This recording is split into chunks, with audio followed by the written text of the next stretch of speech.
Bom dia a todos. Estamos aqui com a doutora Calpurnia Caldas, que é assistente social e integrante do Programa de Reabilitação Profissional do Instituto Nacional do Seguro Social, e se disponibilizou a tecer alguns comentários, tirar algumas dúvidas acerca de como funciona esse programa e explanar esses pontos para o grupo de estudos da Seguridade Social e do Trabalho da UFRN. Bom dia, doutora. Bom dia. Gostaria de primeiro agradecer a disponibilidade da senhora e abrir com uma seguinte questão. Quais os principais objetivos e as dificuldades do Programa de Reabilitação Profissional do INSS? Bom, nós vemos e temos como principais objetivos, primeiro, a profissionalização do cidadão, a melhoria dessa qualificação profissional, tudo relacionado com o diagnóstico e a sequela apresentada. Nível de escolaridade, faixa etária, mercado de trabalho, experiências profissionais adquiridas, enfim. A gente vê o cidadão dentro de um processo socioprofissional como um todo, vida familiar, econômica e social. E daí nós passamos a estudar, dentro das suas aptidões, qual seria a profissão primeira, escolhida por ele, sugerida, e que ele tenha essa condição cultural de realizar cursos profissionalizantes, treinamentos, enfim. A gente recebe o segurado e nós estudamos a possibilidade dele ser devolvido para o mercado de trabalho devidamente qualificado para ele competir nesse mercado, ou na empresa de origem, empresa de vínculo. Se ele for vinculado, nós temos que observar vínculo empregatício também, e a questão da doença profissional, que hoje está muito em alta no mercado, a doença profissional, doença do trabalho, oriunda do trabalho, e a questão também da doença comum, que ele apresenta. Se for acidente, a gente tem que ver toda a legalidade, né, dentro do aspecto dos direitos trabalhistas, inclusive. Ok. Aí gostaria também de questionar, quais fatores são considerados na reabilitação do segurado? Como dificuldade primeira, a questão cultural. O nível de escolaridade, ele impede essa profissionalização, essa melhoria, esse crescimento do cidadão. Né? Nós temos que colocá-lo no mercado de acordo com aquele nível que ele apresenta. E também considerando, é isso que eu falo, a questão da qualificação da faixa etária. E a gente também observa que uma dificuldade grande é a questão dos empregadores. Alguns empregadores, porque a gente trabalha com empresas de micro e pequeno porte, até empresas de grande porte, tipo a Petrobras, Guararapes Peixe, que hoje é uma empresa, uma indústria que tem 18 mil funcionários. Então a gente sempre está recebendo pessoas aqui com problemas de movimentos repetitivos, são doenças do trabalho, consideradas do trabalho, e eles têm uma estabilidade, conforme a Lei 8.213, o Decreto 3.048, eles têm uma estabilidade na empresa após a cessação do benefício, e isso tem que ser respeitado. Além do mais, existe o fator da discriminação. Existe ainda, infelizmente, existe a reserva legal dentro da lei, que vocês sabem, que é a reserva para o deficiente ou reabilitado. Está na lei na mesma proporção, de 2 a 5% do quadro pessoal da empresa, ela tem que ter essa reserva legal. Nós fazemos um trabalho também em parceria com o Ministério Público do Trabalho, com a Delegacia Regional do Trabalho, para que esse trabalho de manutenção do contrato de trabalho após a cessação do benefício seja respeitado, porque não quer dizer que ele foi reabilitado, ele tenha que ficar um mínimo um ano de estabilidade. A questão dos concursos, ele também está nessa questão da reserva de vagas. Pronto, eu tenho aqui um segurado que fez concurso para os Correios, passou na vaga de deficiente como reabilitado e entrou, está hoje bem empregado.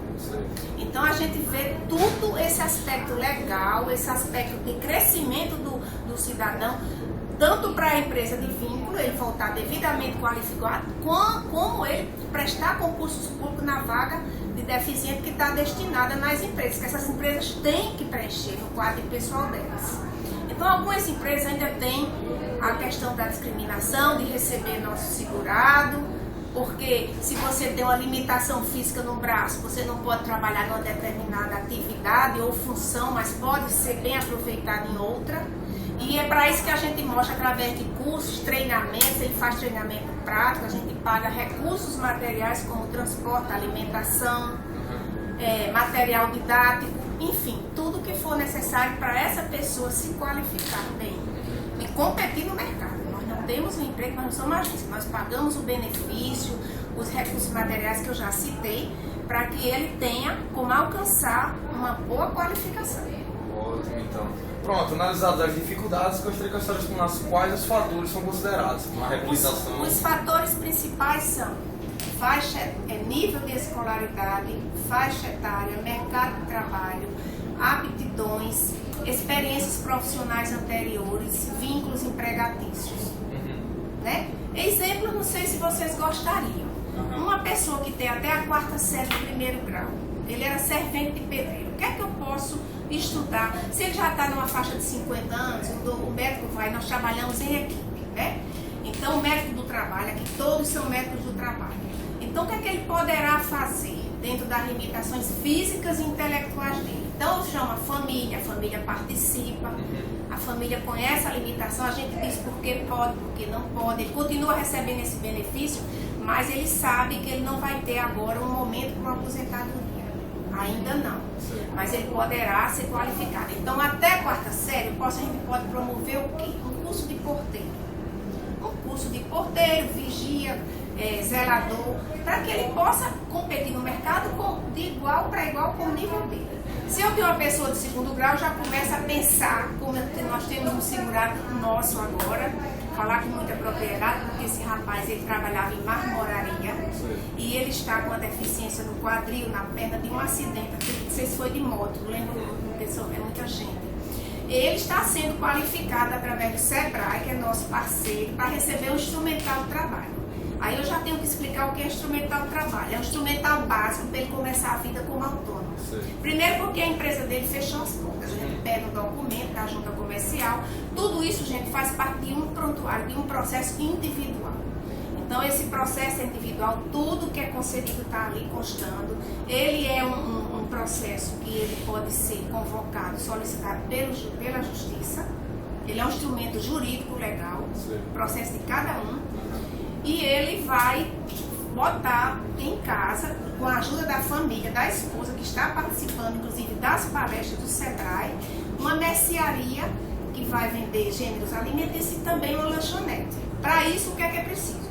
Que dentro da nossa resolução 160, que é a mais recente, de acordo com o decreto e a lei, ele participa das palestras do SEBRAE, com orientações do SEBRAE para preparar esse pequeno negócio. Ele vai fazer um plano de trabalho e vai trazer para a gente plano de trabalho e uma pequena relação do instrumental básico para ele começar a vida como autônomo.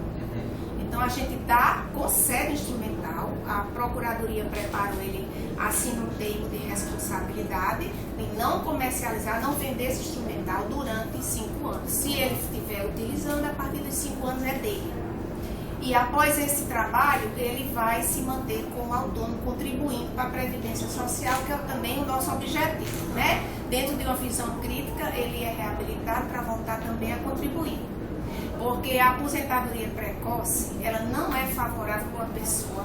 Aos 40 anos, uma pessoa chegou aqui aposentada e ele já estava virando um alcoolista e ele voltou a trabalhar e foi funcionário padrão da empresa dele. Então, tem muitos exemplos, eu tenho muitos anos de casa e a gente gosta de exemplificar para que fique mais fácil de entender. Né? O programa ele consta a fase de avaliação, a fase de programa profissional propriamente dita, que é essa agora que ele está se preparando no SEBRAE para esse instrumental, e tem os que estão fazendo os cursos profissionalizantes, que vão concorrer a concursos públicos. E ou uma vaga em empresas através do certificado, todos pelo Sistema S geralmente. E então a gente também concede outros recursos, que eu não sei se o doutor Marcondes falou, como órtese e prótese. Órteses e próteses. Então ele recebe a prótese, no caso de um pedreiro, recebeu a prótese de pé, esse caso foi nosso também, fez curso de mestre de obra, hoje está ganhando o triplo com a prótese do pé dele, colocou um tênis, vestiu a calça, foi embora, soltou as bengalas, então é uma coisa assim, muito gratificante para nós quando a gente vê o crescimento pessoal do ser humano que estava à margem de um processo por um acidente, por uma doença. Então a Previdência faz esse trabalho. Agora é preciso que o próprio segurado, o próprio cidadão esteja disponível a ser reabilitado, que ele queira essa reabilitação, que ele queira realmente essa promoção social. É uma promoção social. Não é um trabalho puramente assistencial. É um trabalho de promoção social. É realmente muitíssimo interessante. Isso não é do conhecimento de boa parte da população. Por fim, gostaria de saber se ainda há alguma outra consideração que a senhora vê como importante e que ainda não tenha mencionado sobre o serviço de reabilitação. Eu insisto que as empresas, elas são parceiras, mas trabalham com dificuldades enormes ainda. Porque isso é uma responsabilidade social da empresa para com o seu empregado. E muitas reconhecem, mas muitas não. Então, às vezes, por exemplo, a gente tem uma dificuldade, empresa de pequeno porte, ela só pode ter 5, 6 funcionários, ela tem uma dificuldade em reabsorver, porque diz assim, eu já botei outro lugar, mas senhor, a carteira assinada é pela empresa, não é a Previdência que assina a carteira do seu empregado, a gente devolve o empregado. Se o senhor precisa de um curso de informática, a gente qualifica esse empregado para lhe devolver com o curso de informática, mas o empregado tem que ser reconhecido como vínculo dele empregatício é pela empresa. E recebido, não pode haver uma discriminação de um pai de família que necessita voltar ao seu trabalho porque ele teve um acidente, quebrou um braço, uma perna, não sei. O motivo aí pode ser uma doença comum, pode ser um acidente, pode ser qualquer infortúnio. Mas ele tem o direito de ter seu emprego, de sustentar sua família. Então, acho que havendo mais incentivo, seria bem mais fácil, a reabilitação ser mais reconhecida nesse aspecto da promoção social do cidadão.